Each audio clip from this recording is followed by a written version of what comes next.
الحمد لله رب العالمين والصلاة والسلام على سيد الأنبياء والمرسلين وعلى آله وصحبه أجمعين أما بعد فأعوذ بالله من الشيطان الرجيم بسم الله الرحمن الرحيم کتاب الزکاة زکوٰۃ کا بیان.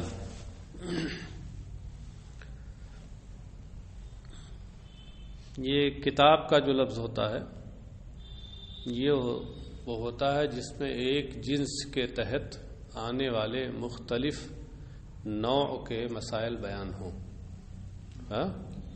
تو اب زکوٰۃ ایک جنس ہے اور اس کی مختلف نوعیں ہیں، مختلف قسمیں ہیں، ان کے مسائل اور احکام اس میں بیان ہوں.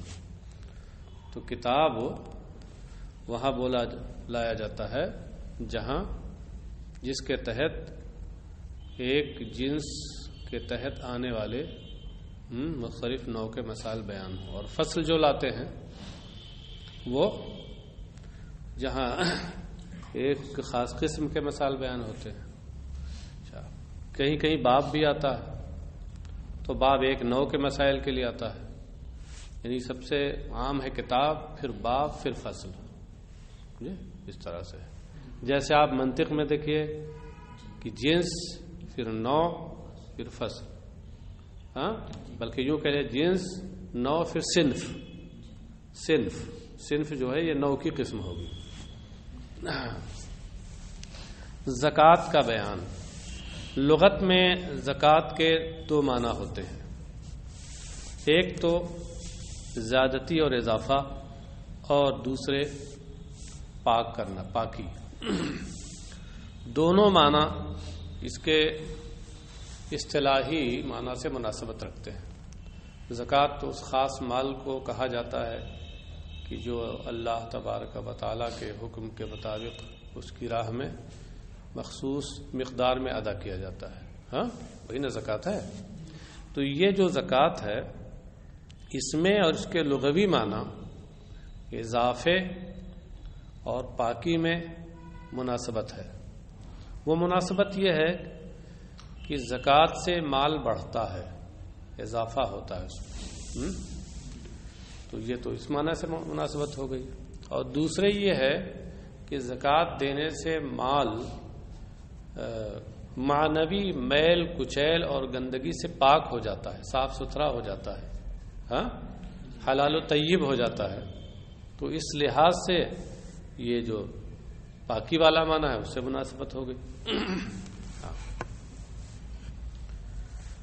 اچھا صاحب، ایک ساتھ اور بھی ایک وجہ اور بھی ہے کہ جو زکوٰۃ دیتا ہے تو یہ زکوٰۃ دینے والے کو گناہوں سے پاک صاف کر دیتا ہے. اس وجہ سے بھی اسے کہتے ہیں زکوٰۃ.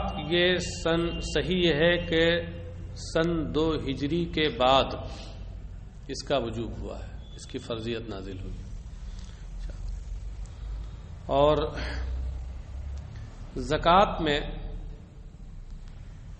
یہ ہے کہ خاص طور سے غرباء فقراء کے حالات کی رعایت، یہ خاص چیز اس میں دیکھی جاتی ہے. اور اسی کے ساتھ ساتھ اعتدال، میانہ روی، اور عدل و انصاف بھی صاحب مال کے ساتھ بھی. صاحب مال کے ساتھ اعتدال اور عدل و انصاف، اور ساتھ ہی ساتھ جن کو دیا جاتا ہے، ان کو ادا کرنا ہے، ان کے حالات کی رعایت، یہ خاص اس میں دیکھی جاتی ہے. اسی وجہ سے زکوٰۃ میں گھٹیا مال نہیں دیا جائے گا، کیونکہ گھٹیا دیں گے تو اس صورت میں پھر جو مصرف ہیں فقیر اور مسکین، ان کے حال کی رعایت نہیں ہوگی. اور یوں ہی بہت اعلیٰ درجے کا وصول نہیں کیا جائے گا، کیونکہ بہت اعلیٰ درجے کا اگر وصول کرنے والا وصول کرے گا تو اس صورت میں گویا اس مال والے کے ساتھ میانہ روی اور اعتدال ختم ہو جائے گا، ظلم و زیادتی ہوگی. دونوں کا لحاظ کرنا ہے. زکوٰۃ کا معاملہ یہ ہے کہ یہ 4 طرح کے، 3 طرح کے لیے بلکہ 4 طرح کے لیے 4 طرح کے مالوں پہ زکوٰۃ ہے. ایک تو یہ پیداوار، زمین کی پیداوار، جیسے کھیتی سے پیدا ہونے والی چیزیں، باغات سے پیدا ہونے والے پھل وغیرہ، ہاں، تو ان کے بارے میں آپ جانتے ہی ہیں کہ اگر اس میں انسان کی اپنی مشقت زیادہ ہے اور اس نے زیادہ ان کی سینچائی کی ہے تو اس صورت میں نصف عشر یعنی 20واں حصہ دینا ہوگا، ہاں، فصل کٹنے پر۔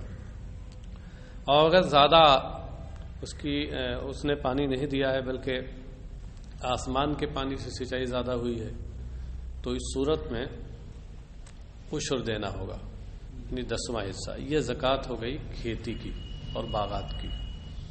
تو ایک تو یہ ہو گیا، اور دوسرے دوسرے مویشی، یعنی جیسے اونٹ، گائے، بھینسیں، بکریاں، ان کی زکوٰۃ، تو ان کی کچھ تفصیلات ہیں اپنی، کہ مثلا اونٹ ہے تو 5 اونٹ میں 1 اونٹ دینا ہے، ہاں، اور گائے بھینس ہے تو 30 میں 1، اور بکریاں ہیں تو بھیڑیں ہیں تو 40 میں 1، یہ ان کا نصاب ہے اس حساب سے۔ تو 2 ہو گئے، اور تیسری چیز سونا یا چاندی، تو سونے اور چاندی میں وہی 40واں حصہ یعنی 2.5% دینا ہے، ہاں، اور سونے کا نصاب کیا ہے؟ 7.5 تولہ، 20 مسقال یعنی 7.5 تولہ، اور چاندی کا نصاب کیا ہے؟ 200 درہم یعنی 52.5 تولہ، ہاں، اچھا۔ اور پھر چوتھی چیز ہے مال تجارت، تجارت کا جو بھی مال ہو تو اس میں زکوٰۃ ہے، اور زکوٰۃ کا اس میں وہی ہے کہ 40واں حصہ اس میں دینا پڑے گا، ہاں، 2.5% جس کو کہتے ہیں، 40واں حصہ 2.5% ہوگا نا، ہاں۔ یہ کچھ موٹی موٹی باتیں ہو گئی۔ اب اس کے بعد اب دیکھیے، کیونکہ یہ کافی لمبا بیان ہے۔ الفصل الاول عن ابن عباس ان رسول اللہ صلی اللہ علیہ وسلم بعث معاذا الى اليمن فقال انك تاتي قوما اهل كتاب فادعهم الى شهاده ان لا اله الا الله وان محمد رسول الله فان هم اطاعوا لذلك فاعلمهم ان الله قد فرض عليهم 5 صلوات في اليوم والليله فانهم اطاعوا لذلك فاعلمهم ان الله قد فرض عليهم صدقه تؤخذ من اغنيائهم فترد على فقرائهم فإنهم أطاعوا لذلك فإياك وكرائم بالنسب كرائم أموالهم واتقي دعوة المظلوم فإنه ليس بينها وبين الله حجاب متفق علیہ۔ حضرت عبداللہ ابن عباس رضی اللہ عنہما سے روایت ہے کہ رسول اللہ صلی اللہ علیہ وسلم نے حضرت معاذ کو یمن کی طرف بھیجا، قاضی یا حاکم بنا کے بھیجا تھا، ہاں، اور بڑے اہتمام سے بھیجا تھا، اور یہ آخری وقت کا معاملہ ہے، سرکار کی حیات ظاہری کے آخری وقت کا معاملہ ہے۔ بڑے اہتمام سے سرکار خود تشریف لائے باہر تک ان کے ساتھ، اور پھر یہ اپنی اس پہ سوار تھے، اور سرکار نے کہا کہ میں تمہیں یمن کی طرف بھیج رہا ہوں اور تم وہاں کیسے فیصلہ کرو گے، ہاں؟ تو انہوں نے کہا کہ کتاب اللہ سے، کہا کتاب اللہ میں نہ پاؤ تو کہا کہ پھر آپ کی سنت سے، سنت رسول اللہ سے، کہا اگر اس میں بھی نہ پاؤ تو انہوں نے کہا اجتہد برائی، ہے میں اپنی رائے سے اجتہاد کروں گا۔ تو یہ سننے کے بعد سرکار علیہ الصلوۃ والسلام نے ارشاد فرمایا الحمدللہ الذی وفق رسول اللہ لما یرضی بہ رسول اللہ، لما یرضی بہ اللہ، ساری خوبیاں اور تعریفیں اس اللہ کے لیے جس نے اپنے رسول کے فرشتادہ کو اس کی توفیق عطا فرمائی جس سے وہ اس کا رسول راضی ہے. اچھا، اور پھر ایک بات اور سرکار نے فرمائی تھی اس وقت، اس موقع پہ ارشاد فرمایا تھا کہ معاذ تم جا رہے ہو انصاف سے کام لینا، اور شاید واپس آؤ تو مجھ سے ملاقات نہ ہو. اور یہی ہوا کہ وہ وہیں تھے یمن میں ہی کہ سرکار کا وصال ہو گیا، ملاقات نہیں ہوئی. اچھا، فقال انک تاتی قوما اہل کتاب، تو آپ نے فرمایا کہ تم ایسے لوگوں کے پاس جا رہے ہو جو اہل کتاب ہیں.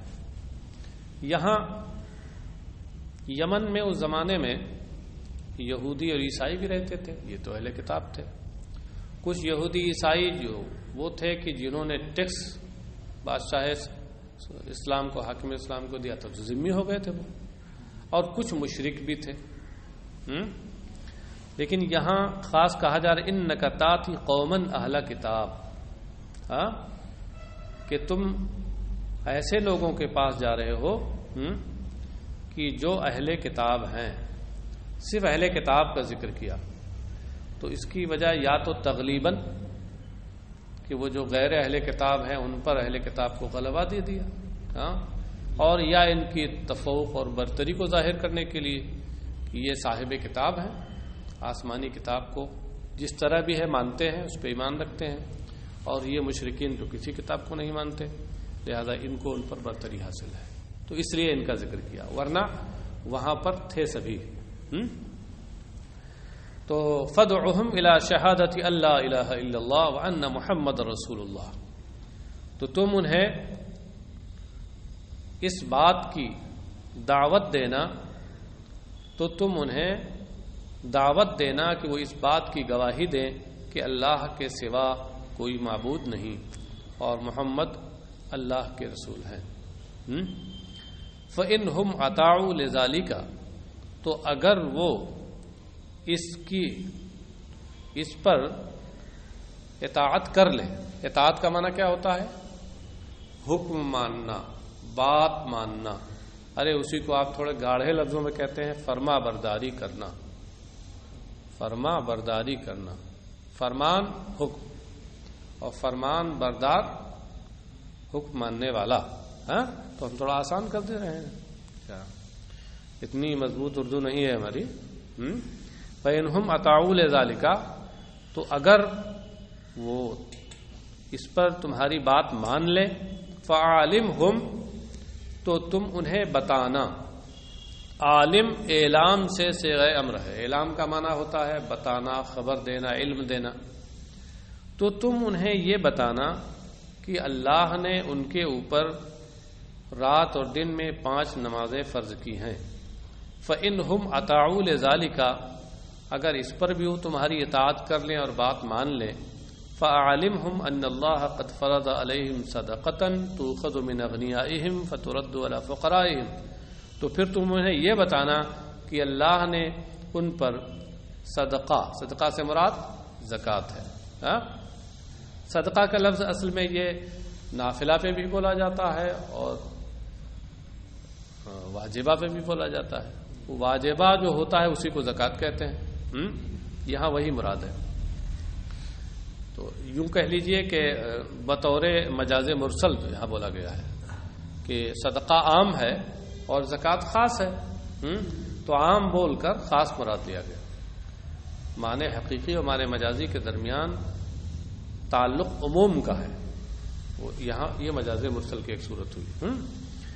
تو انہیں یہ بتانا کہ اللہ تعالیٰ نے ان کے اوپر صدقہ یعنی زکوٰۃ فرض کی ہے جو ان کے مالداروں سے لی جائے گی اور غریبوں کو دے دی جائے گی، لوٹا دی جائے گی. یہ بتانا یعنی اس میں صاف صاف یہ کہہ دینا کہ یہ مطلب نہیں ہے کہ ہم مالداروں سے لے کر کے اور اپنے پاس رکھ لیں گے، یا جو مسلمانوں کے حاکم ہیں وہ اپنے استعمال میں لے آئیں گے، بلکہ ادھر سے لیا اور ادھر دے دیا. فَإِنْهُمْ أَطَاعُوا لِذَلِكَ فَإِيَّاكَ وَكَرَائِمَ أَمْوَالِهِمْ، تو اگر اس پر وہ تمہاری بات مان لیں، فَإِيَّاكَ وَكَرَائِمَ أَمْوَالِهِمْ، کرائم یہ کریم میں معنی نفیس کی جمع ہے، تو کرائم الاموال کا مطلب کیا ہوا؟ عمدہ مال. ہاں کرائم اموالہم اے نفائس اموالہم، ان کے عمدہ اور اچھے مال ہو. تو تم ان کے بہترین مالوں سے کو لینے سے بچنا. مطلب یہ کہ درمیانی قسم کے مال لینا، یہ نہیں کہ ان کا سب سے جو اعلیٰ درجے کا مال ہے وہ لے لو زکات میں. درمیانی قسم کا لینا کہ جو نہ بہت گھٹیا ہو اور نہ بہت اعلیٰ درجے کا ہو.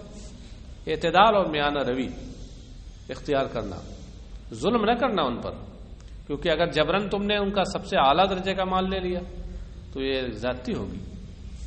واتق دعوت المظلوم، اور مظلوم کی بد دعا سے بچنا.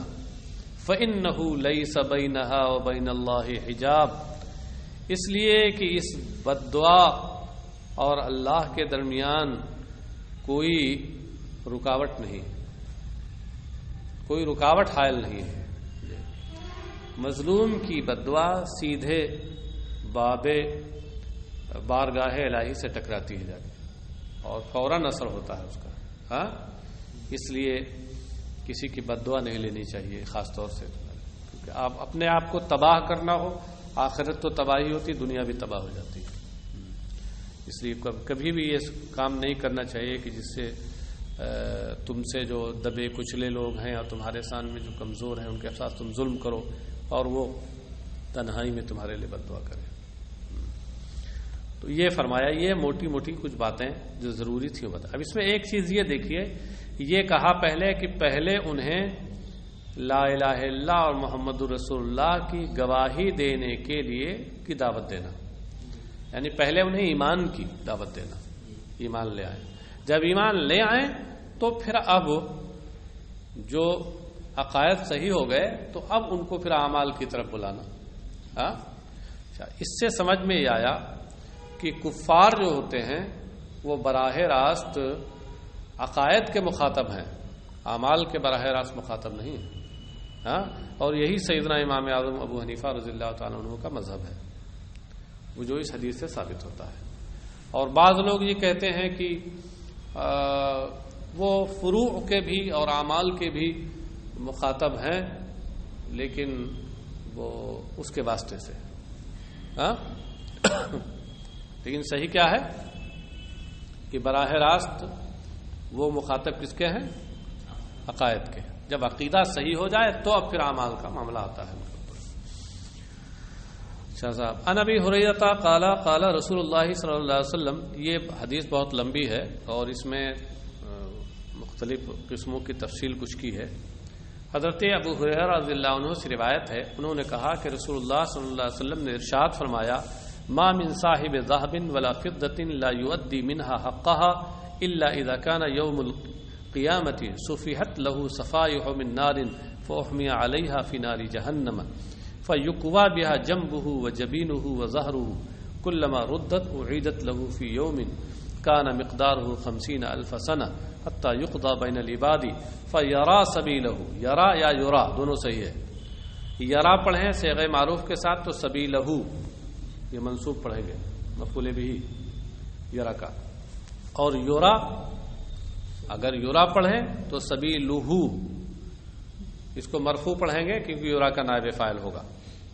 فیرا سبیلہ او یورا سبیلہ اما الی الجنۃ و اما الی النار. حضرت ابو ہریرہ رضی اللہ عنہ سے روایت ہے، انہوں نے کہا کہ رسول اللہ صلی اللہ علیہ وسلم نے ارشاد فرمایا، ما من صاحب، اس کے بعد اللہ ہے آگے. یہ تعبیر بہت آتی ہے، نفی اور اللہ والی تعبیر. ہاں اور من یہ زائدہ ہے. جو بھی سونے اور چاندی والا ہے، سونے اور چاندی کا مالک ہے، جو اس سے اس کا حق ادا نہیں کرتا، حق نہیں ادا کرتا. حق سے مراد کیا ہے؟ حق واجب، یعنی زکوٰۃ ادا نہیں کرتا. الا اذا کان یوم القیامہ صفحت لہ صفائح من نار. تو جب قیامت کا دن ہوگا تو اس کے لیے آگ کے پترے اس کے لیے آگ کے پترے بنائے جائیں گے. صفحہ یصفح کا معنی ہوتا ہے کوٹ کوٹ کر کے کسی چیز کو پھیلانا. جیسے سونا اور چاندی ہو اس کو کوٹ کوٹ کر کے اور اس کے پتھر بنائے جائیں. پتھر سمجھتے ہیں نا, جیسے یہ ٹین کے پتھر ہوتے ہیں. ہاں پترے. تو صفائے یہ صفیحتن کی جمع ہے, اور صفیحہ اسے کہتے ہیں پترے کو جس کو لمبائی اور چوڑائی میں پھیلایا جائے. تو آگ کے پترے بنائے جائیں گے. آگ کے پترے بنانے کا مطلب کیا ہے کہ وہی سونا چاندی کو پیٹ پیٹ کر کے اور چوڑا کیا جائے گا اور آگ پر تپایا جائے گا, گویا بالکل آگ ہو جائے گا, وہ ایک دم آگ کی طرح دہک رہا ہوگا. فَأُحْمِيَ عَلَيْهَا فِي نَارِ جَهَنَّمَ, اور پھر جہنم کی آگ میں اسے گرم کیا جائے گا.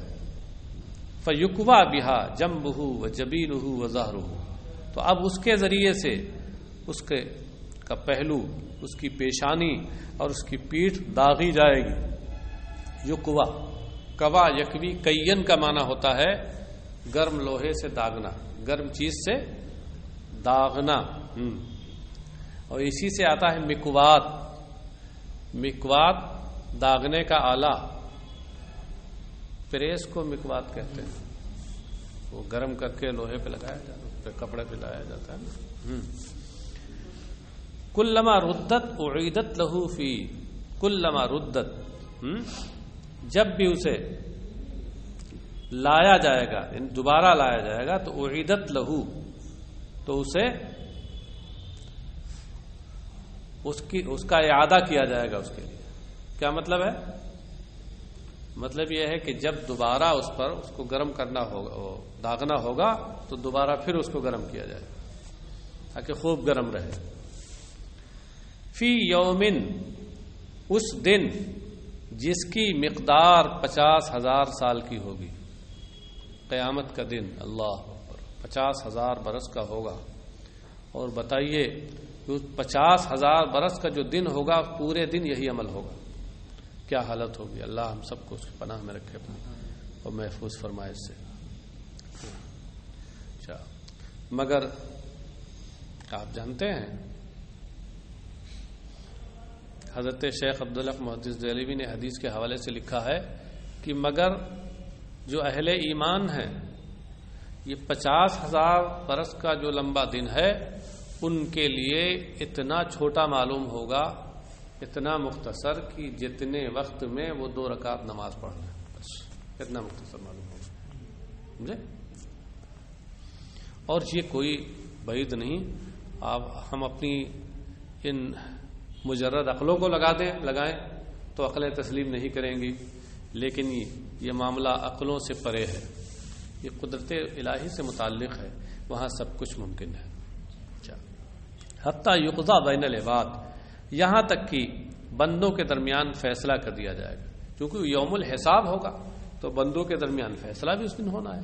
فیصلہ کیا جائے گا, اس وقت پورا یہ کام چلتا رہے گا. فَيَرَى سَبِيلَهُ, تو وہ شخص اپنا راستہ دیکھے گا, اپنی راہ دیکھے گا, یا تو جنت کی طرف یا دوزخ کی طرف.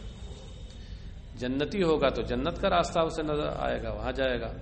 دوزخی ہوگا کہ دوزخ کا راستہ پائے گا. ہاں, یہاں یرا پڑھی ہے تو وہی جو ہم نے بتایا تھا. یا یورا سبیلہ, تو اسے اس کا راستہ یا تو جنت کی طرف دکھایا جائے گا یا دوزخ کی طرف دکھایا جائے گا. قیلا یا رسول اللہ فالابل, قال ولا صاحب ابل لا يؤدي منها حقها ومن حقها حلبها يوم وردها الا اذا كان يوم القيامه بتيح لها بقاء قرقر اوفر ما كانت لا يفقد منها فصيلا واحدا تطأه باخفافها وتعده بافواهها كلما مر عليه اولاها رد عليه اخراها في يوم كان مقداره 50,000 سنة حتى يقضى بين العباد فيرى سبيله إما إلى الجنة وإما إلى النار.